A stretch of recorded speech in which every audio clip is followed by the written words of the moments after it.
Hi, this is William Ramsey. I put this video together after seeing an outstanding video on another YouTube channel. On the YouTube channel STINKYcash, there's a video about Oliver Stone and his father's relationship to the Skull and Bones Secret Society. Here's the intro to that video, but please go to the STINKYcash YouTube site and see the whole thing. So hey YouTube, STINKYcash here. I hope you enjoyed that little intro. Today's video is titled The Oliver Stone-George Bush Connection. And I'm going to prove to you without a shadow of a doubt that Oliver Stone really is a disinformation junkie for the Bush family. So let's start off by looking into Oliver Stone's past. His father was Louis T. Stone, who was actually born Louis Silverstein. And he changed his name in 1933, the same year Hitler came to power, and the same year that he went off to Yale University, where he would graduate in 1937 as a member of Skull and Bones. Louis T. Stone. See, he changed his name to Stone before he went off to Skull and Bones, and it wasn't uncommon back then for Jews to change their names to hide their real identities. So, Louis Stone was a successful Wall Street banker, of course, in New York City. And I'm sure he worked with and associated with all the other Yale Skull and Bones members who were running Wall Street back then, like the Harrimans, the Bushes, the Dulleses, among others. And he had Oliver Stone in 1946, September 15th, 1946. And Oliver Stone attended the prestigious Trinity School in New York City, which was founded in 1709. And that was before he went off to the Hill School in Pennsylvania, another prestigious private boarding school for, wealthy, elite, rich kids. This is where they groom the future leaders of America or filmmakers / propagandists. This is how it works. They're bred from a young age.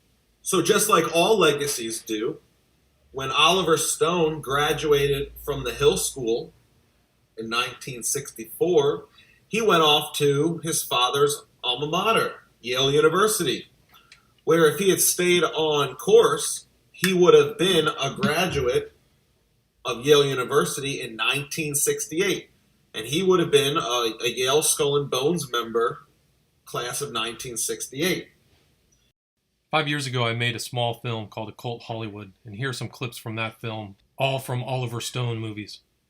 You'll see some of Aleister Crowley's favorite numbers, 9377, 93 representing Agape and Thelema in Crowley's system, also AWAS, the entity that dictated the Book of the Law to him in 1904.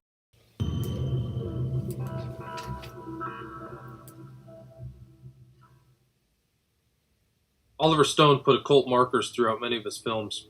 Here in the film JFK, he emphasizes the secret societies through the symbolic use of the obelisk in the background in the following scenes. Garrison. Yeah. Glad you came. Sorry about the precautions.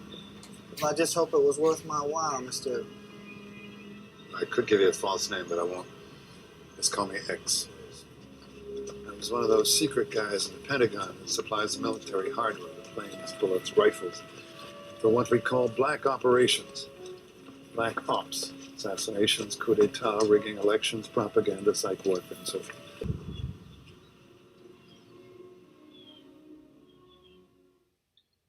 The character Mr.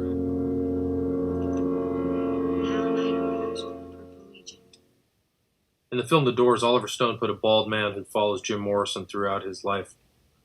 He either symbolizes the devil or death, or both.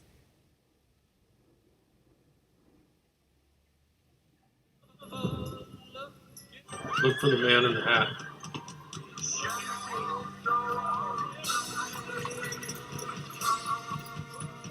This bald character with the third eye follows Jim Morrison through the whole movie.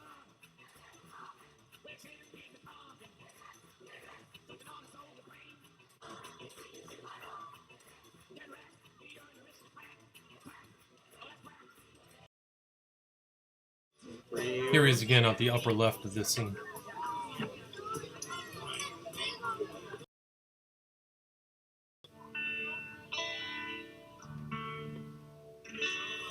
This scene tells the story of Morrison and his real witch wife, Patricia That's, Keneally. 14th century. Witchcraft. Religion, you know. Witchcraft. Witches are the protectors of the sea. You ever tried drinking blood? What? It works, you know. Drink it at the right time of the moon. They used to dance in the forests naked. See, I think that that's what offended the Puritans and led to the burnings. They were a sexual threat to their male order, like the Bacchae. 5 days a year for Dionysus, they used to wander the hills of ancient Greece. The first witches, clans, wild women, looting, mysterious union, symbol of potency. Now you. Can't cut myself. Oh, don't be such a child. If I do it, you have to do it.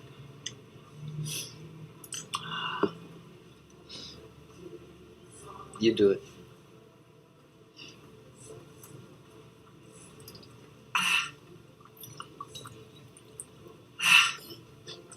Een hoed.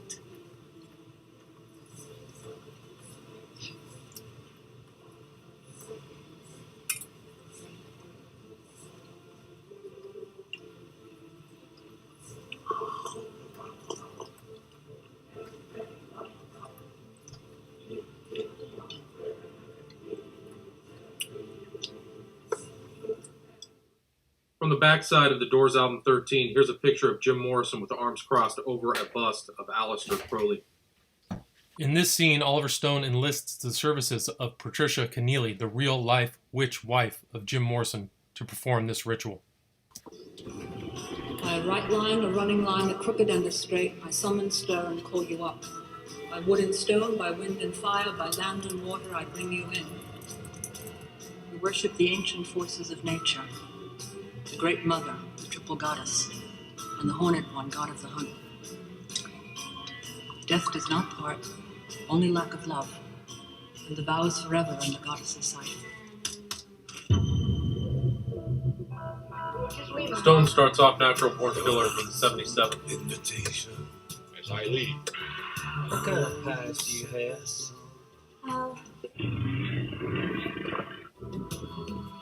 To have to stand beneath my window.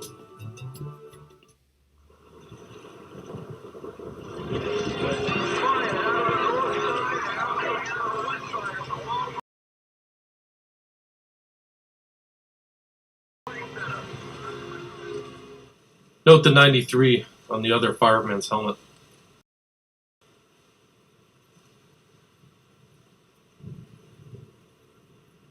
The two 93s are shown right before the collapse of the Twin Towers.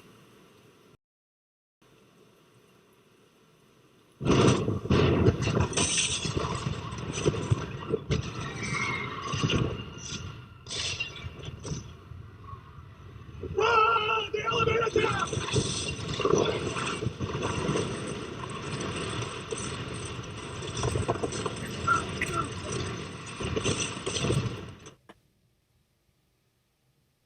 Here, Oliver Stone refers to Alexander as Prometheus, a symbol of Satan, and also puts forward some New World Order propaganda.